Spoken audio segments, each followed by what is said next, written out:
प्रदूषण क्या होता है वो समझेंगे। प्रदूषण पहले समझेंगे इसकी परिभाषा। पर्यावरण की प्राकृतिक संरचना एवं संतुलन में उत्पन्न अवांछनीय हानिकारक पदार्थ परिवर्तन को पर्यावरण प्रदूषण कहते हैं। यानी कि जो पर्यावरण में उपलब्ध पदार्थ हैं उनकी जो संरचना है, यदि उसमें कोई अवांछनीय पदार्थ मिल जाता है तो वह प्रदूषण कहलाएगा। जैसे जल, स्वच्छ जल है, उसमें कुछ भी गंदगी या फिर अवांछनीय पदार्थ मिल गया तो वह प्रदूषित हो गया। इसी प्रकार से वायु है, स्वच्छ साफ वायु है या स्वच्छ वायु है, यदि उसमें कुछ धूल के कण या धुआं मिल जाता है तो वह भी प्रदूषण के अंतर्गत आता है। तो हम समझेंगे कि पर्यावरण प्रदूषण पर्यावरण की प्राकृतिक संरचना एवं संतुलन में उत्पन्न अवांछनीय हानिकारक परिवर्तन को पर्यावरण प्रदूषण कहते हैं। अब प्रदूषक के बारे में समझेंगे। प्रदूषक वे होते हैं जो पर्यावरण को प्रदूषित करते हैं। जैसे वे अनुपयोगी पदार्थ या अनुचित मात्रा में उपस्थित होकर प्रदूषण के लिए जिम्मेदार हो, प्रदूषक कहलाते हैं। प्रदूषक दो प्रकार के होते हैं, प्राकृतिक प्रदूषक, मानवीय प्रदूषक। प्राकृतिक प्रदूषक के अंतर्गत वे चीज़ें आती हैं जो प्रकृति द्वारा प्रदूषण फैलाती है, और मानवीय प्रदूषक के अंतर्गत वे चीज़ें आती हैं जो मानव द्वारा प्रदूषण का कारण बनती है।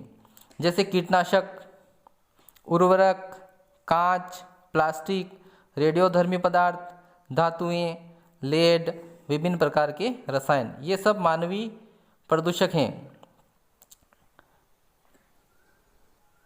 हम कीटनाशक का छिड़काव करते हैं तो यह कीटनाशक जल में मिल जाता है जिससे कि जल प्रदूषित होता है। ये प्रदूषक हो गया, कीटनाशक एक प्रकार का प्रदूषक है, ये जल को प्रदूषित करता है। उसी प्रकार से उर्वरक और खाद का हम प्रयोग करते हैं, ये भी पानी के साथ बहकर पानी को प्रदूषित करते हैं। कांच और प्लास्टिक, ये यदि हम ये टूटे हुए कांच और प्लास्टिक को अगर हम अपने आसपास फेंकते हैं तो हमारे आसपास के वातावरण को प्रदूषित करते हैं। इसी प्रकार से रेडियोधर्मी पदार्थ, धातुएं, लेड और विभिन्न प्रकार के रसायन भी एक प्रकार के प्रदूषक ही हैं। अब हम पर्यावरण प्रदूषक के प्रकार तथा उनका पर्यावरण पर क्या प्रभाव पड़ता है वो समझेंगे। पहला है वायु प्रदूषण। वायु में विभिन्न गैसों के आपसी अनुपात बिगड़ने अथवा अवांछित गैसों की उपस्थिति वायु प्रदूषण कहलाती है। यानी कि वायुमंडल में जितनी भी गैसें हैं वो एक निश्चित अनुपात में उपस्थित हैं। यदि इनका अनुपात बिगड़ जाता है तो वायु प्रदूषण होता है, या फिर इन गैसों में कोई अवांछित गैस उपस्थित हो जाती है तो वायु प्रदूषण होता है। वायु प्रदूषण कारखानों से निकलने वाले धुआं, कीटनाशकों का प्रयोग, रासायनिक परीक्षणों तथा कूड़ा करकट व जीव जंतुओं के मृत शरीरों से सड़ने से उत्पन्न होता है। यानी कि वायुमंडल जो कारखानों से निकलने वाला धुआं है ये वायुमंडल में पहुंचकर वायु को प्रदूषित करता है। कीटनाशकों का प्रयोग से भी वायु प्रदूषण होता है, इसकी गंध वायु में फैल जाती है और वह प्रदूषण का कारण बनता है। इसी प्रकार से रसायनों का परीक्षण और कूड़ा करकट जो कि धूल के रूप में उड़कर वायु को प्रदूषित करता है। जीव जंतु जो कि मर जाते हैं और उनके सड़ने पर जो बदबू फैलती है वह वायु को प्रदूषित करती हैं। कार्बन डाइऑक्साइड की मात्रा वायुमंडल में बढ़ने से इसका तापमान बढ़ जाता है। वायुमंडल में यदि कार्बन डाइऑक्साइड की मात्रा बढ़ेगी तो उसका तापमान भी बढ़ जाता है, जिससे ध्रुवों पर जमी हुई बर्फ पिघल जाती है। और यदि तापमान बढ़ेगा धरती का तो ध्रुवों पे जो जमी हुई है, उत्तरी ध्रुव और दक्षिणी ध्रुवों पर जो बर्फ जमी हुई है वो बर्फ पिघल जाएगी, और बर्फ पिघलेगी तो ये पानी बहकर समुद्रों में मिलेगा और समुद्र जल के 1 मीटर तक बढ़ जाने का खतरा उपस्थित हो जाता है। यदि ध्रुवों पर जमी हुई बर्फ पिघल जाएगी तो समुद्र का जो जल है वो 1 मीटर ऊंचाई तक बढ़ जाएगा, जिससे तटीय प्रदेशों के डूबने की आशंका भी हो सकती है। यानी कि समुद्र के किनारे जो भी प्रदेश या फिर वहाँ पर समुद्र के किनारे बड़े बड़े शहर हैं वे सब डूब जाएंगे। कोयला तथा खनिज के तेल के जलने से उत्पन्न सल्फर डाइऑक्साइड वायुमंडल में बढ़ने से आँखों में जलन, गले में खराश, श्वास रोग, फेफड़ों को नुकसान होता है।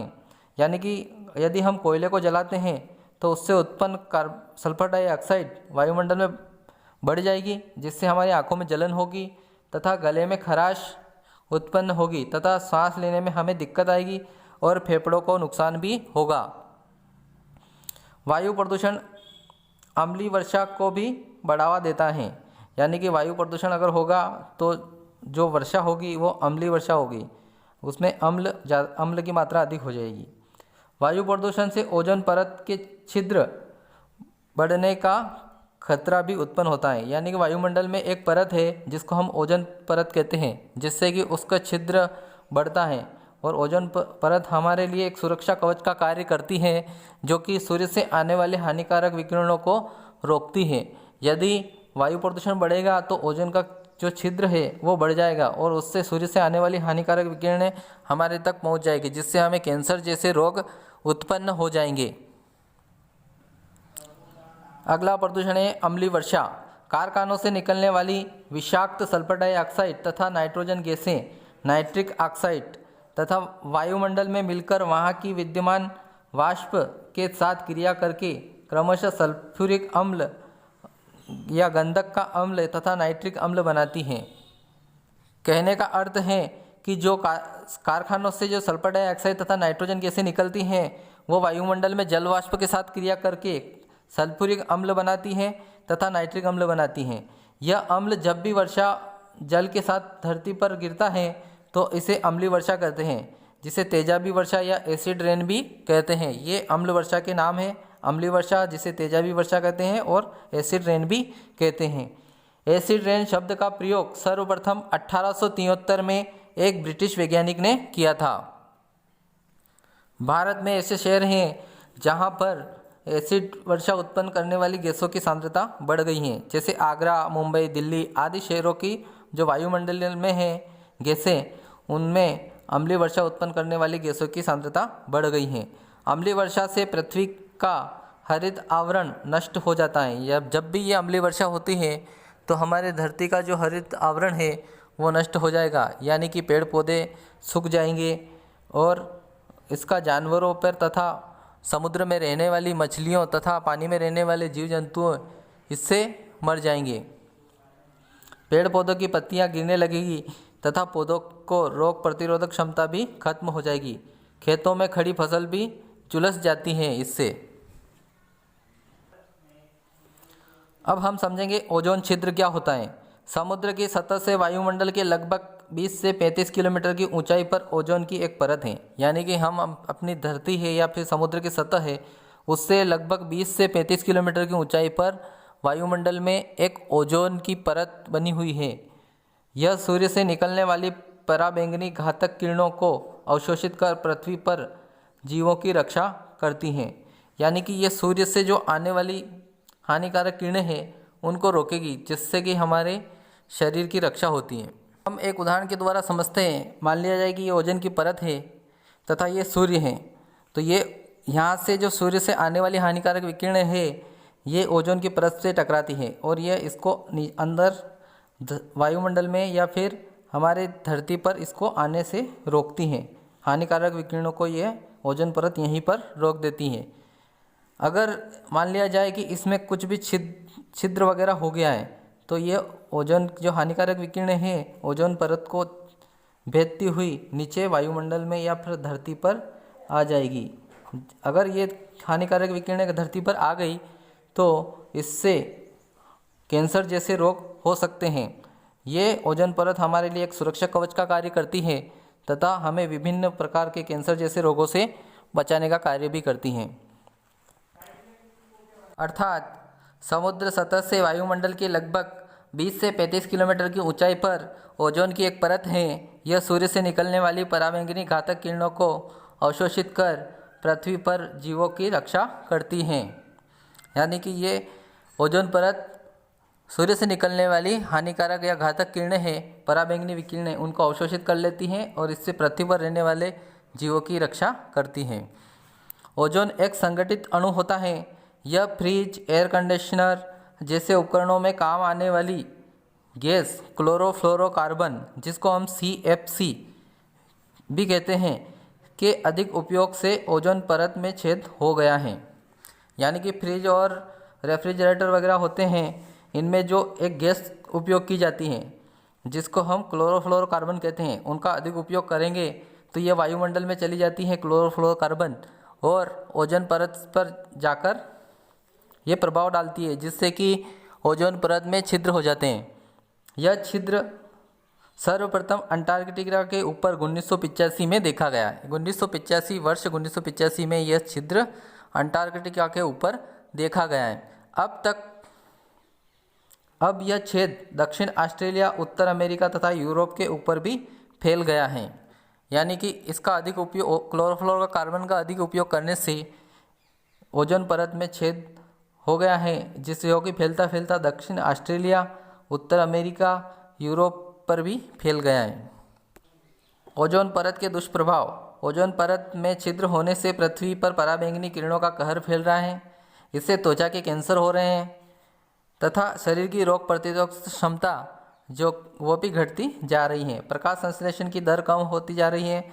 पेड़ पौधों की वृद्धि रुक रही है तथा जंगल सूखने लगे हैं। कार्बन डाइऑक्साइड तथा अन्य ऊष्मारोधी गैसें ऊष्मा का कुछ भाग अवशोषित कर भूतल पर वापस कर देती हैं। इसके निचले वायुमंडल के अतिरिक्त ऊष्मा जमा होने लगती है और वायुमंडल का तापमान बढ़ जाता है, जिसे ग्लोबल वार्मिंग कहते हैं।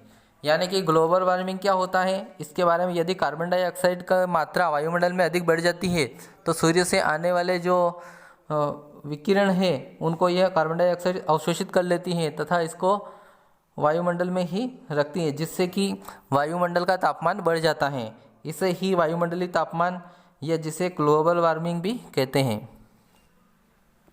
अब हम पढ़ेंगे जल प्रदूषण।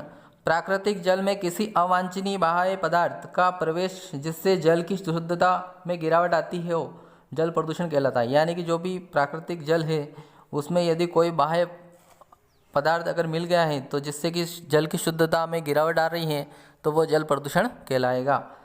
प्रदूषित जल मानव, पशु, जीव जंतु, वनस्पति, समुद्री जीव व सिंचाई के लिए उपयुक्त नहीं होता है।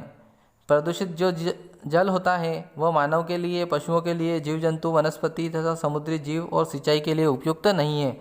मिट्टी का अपरदन, पेड़ पौधों की पत्तियां, घरेलू मलिन जल, वाहित मल, कारखानों से निष्कासित पदार्थ, उर्वरक, कीटनाशक एवं परमाणु रिएक्टर से प्रवाहित उष्ण जल, समुद्र सतह पर खनिज तेल का फैलाव जल प्रदूषण के कारण है। ये सभी जल प्रदूषण के कारण है।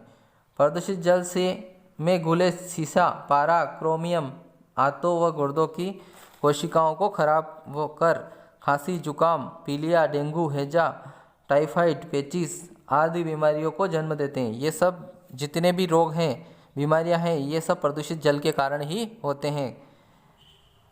नदियों एवं झीलों में प्रदूषित जल शैवाल और काई को बढ़ाता है। यानी कि नदियों अगर झीलों में अगर प्रदूषित जल मिलता है तो वहाँ पर शैवाल और काई की मात्रा बढ़ जाती है। अब हम पढ़ेंगे ध्वनि प्रदूषण। कोई भी ध्वनि जो मानसिक क्रियाओं में विघ्न उत्पन्न करने लगती हैं तो उसे हम ध्वनि प्रदूषण कहते हैं। ध्वनि शोर मापने की इकाई को डेसिबल कहते हैं। ये हमें याद रखना है कि शोर मापने की इकाई क्या कहलाती है, तो शोर मापने की इकाई डेसिबल कहलाती है। 66 से 75 डेसिबल की ध्वनि को साधारण शोर माना जाता है। साधारण शोर कहा जाएगा 66 से 75 डेसिबल।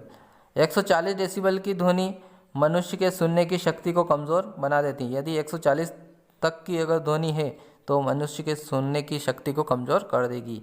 विश्व का सर्वाधिक शोरयुक्त शहर रियो डी जेनेरो है, जहां ध्वनि प्रदूषण 140 डेसिबल है। एक सर्वेक्षण के अनुसार भारत के महानगर मुंबई के लोग ध्वनि प्रदूषण के कारण अशांति, तनाव तथा बेचैनी से ग्रसित हैं। यदि अधिक मात्रा में ध्वनि प्रदूषण होगा तो लोगों को मानसिक रोग होगा, अशांति उत्पन्न होगी तथा तनाव और बेचैनी से ग्रसित हो जाएंगे। शोर एक प्रकार की अवांछनीय ध्वनि है जिसे हम सुनना पसंद नहीं करते हैं, वही अवांछनीय ध्वनि है। ये एक सामान्य आवाज़ से बहुत अधिक ऊंची आवाज़ को शोर कहते हैं। तीव्र गति से बढ़ती जनसंख्या, कल कारखाने, रेलगाड़ी, सड़क यातायात के साधन, हवाई जहाज, रेडियो स्पीकर, पटाखे, ध्वनि विस्तारक यंत्र, ये सब शोर के ही स्रोत हैं।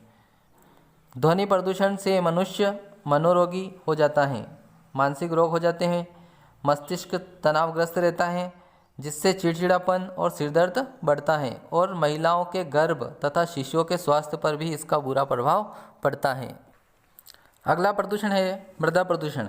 भूमि के भौतिक, रासायनिक, जैविक गुणों में ऐसा कोई भी अवांछनीय परिवर्तन जिससे कि भूमि की उर्वरक शक्ति तथा उपयोगिता नष्ट होती है, मृदा प्रदूषण कहलाती है। यानी कि मृदा के जो रासायनिक गुण है, ये जैविक गुण है, इनमें कुछ भी परिवर्तन होता है जिससे कि मृदा की उपयोगिता नष्ट होगी तो वह मृदा प्रदूषण कहलाएगी। कीटनाशक, रासायनिक उर्वरक, अधिक उपयोग, औद्योगिकरण, शहरीकरण, प्लास्टिक, पॉलीथीन, खारे जल से निरंतर सिंचाई, घरों से निकलता हुआ कूड़ा करकट, अस्पतालों से निकले अपशिष्ट पदार्थ, खानों से निकले मलबा इत्यादि मृदा प्रदूषण के कारण हैं। मृदा प्रदूषण एवं कूड़ा करकट भूमि को अस्वच्छ बनाते हैं। बेकार पड़े पदार्थों के जमाव से भूमि अन्य कार्यों के लिए उपयुक्त नहीं रहती है। भू संरक्षण, भूस्खलन, भूमि के बीहड़ों में बदलने का खतरा उत्पन्न हो जाता है। अगला प्रदूषण है रेडियोधर्मी प्रदूषण।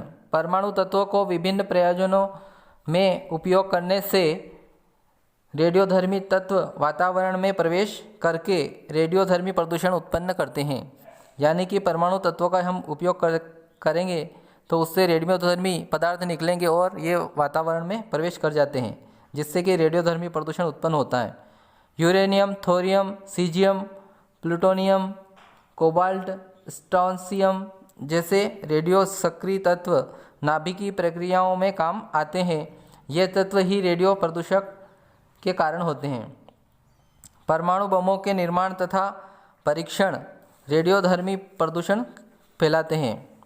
यानी कि परमाणु बम है, उनके निर्माण और तथा इनका परीक्षण करते हैं तो इससे रेडियोधर्मी प्रदूषण होता है। रेडियोधर्मी पदार्थों से फैले विकिरण के प्रभाव दूरगामी होते हैं। परमाणु परीक्षणों के दौरान अधिक मात्रा में ऊर्जा उत्पन्न होती है जो कि मनुष्य और जीव जंतुओं की कोशिकाओं को नष्ट कर देती हैं। स्ट्रोंसियम जैसे हानिकारक रेडियोधर्मी सक्रिय तत्व मृदा की उर्वरक शक्ति को भी नष्ट कर देता है। रेडियोधर्मी प्रदूषण का प्रभाव हमारे शरीर पर प्रत्यक्ष और परोक्ष रूप दोनों रूपों से होता है। रेडियोधर्मी विकिरण वायु एवं गैस के रूप में श्वास नली द्वारा शरीर में सीधे प्रवेश करती हैं। परोक्ष रूप में यह खाद्य श्रृंखला द्वारा हमारे शरीर को प्रभावित करती हैं। रेडियोधर्मी तत्व शरीर में अस्थि मज्जा, श्वेत रिधुर अणु, लसिका और प्लीहा को हानि पहुंचाता है तथा कैंसर और बंध्यता उत्पन्न करता है। तापीय प्रदूषण विश्व के सामान्य तापक्रम में होने वाली अवांछनीय वृद्धि जिससे वायुमंडल पर प्रभाव पड़ता है, तापीय प्रदूषण कहलाता है। Carbon dioxide, methane, CFC, nitrous oxide, ताप विद्युत ग्रहों से निकलने वाली ऊष्मा, उद्योगों से छोड़ा हुआ धुआं, जल, ओजोन छिद्र, वन में लगी आग तथा परमाणु परीक्षण वायुमंडलीय तापमान में वृद्धि करते हैं। यानी कि वायुमंडल के तापमान में वृद्धि करने वाले जितने भी कारक हैं वे तापीय प्रदूषक कहलाएंगे। अकाल, सूखा, बाढ़, स्थायी जल स्रोतों का सूख जाना, समुद्री जल स्तर में वृद्धि, जलीय जंतु का लुप्त होना, जलवायु परिवर्तन से कृषि उपजों की कमी, ओजोन क्षरण इत्यादि तापीय प्रदूषण के प्रमुख दुष्प्रभाव हैं।